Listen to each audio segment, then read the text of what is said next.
Hi, friends. With everything going on in the world and in the US today, I feel like it's important to start speaking more widely about exactly what is happening and how these racist and xenophobic efforts are not at all new to US history. So, what better place to start than the Chicano movement, otherwise known as El Movimiento? Now's your time to brew your tea before we spill the tea.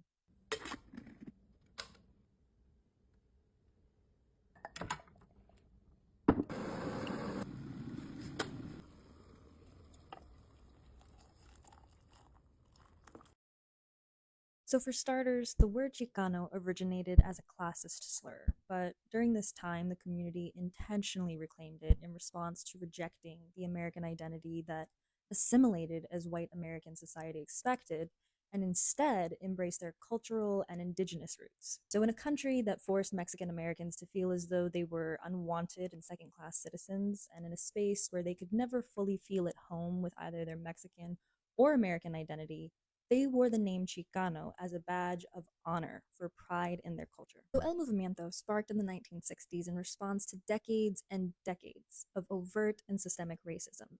It began and grew alongside the anti war and civil rights protests, but it focused its efforts on farm workers' rights, educational reform, and land restoration.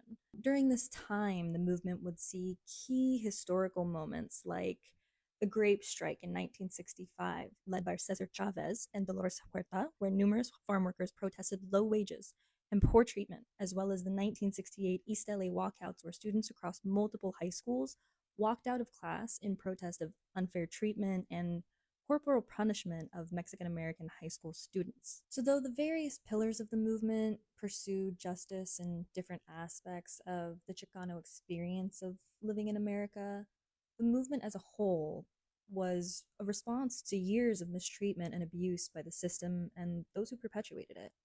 Many of the efforts would eventually lead to improvements in different ways.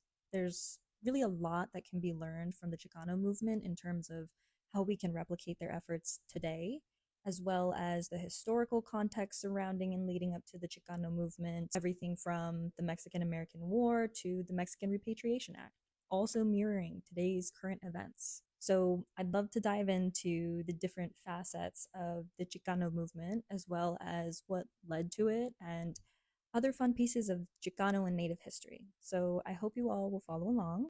Until then, keep resisting and keep persisting. And remember, sin lucha no hay victoria.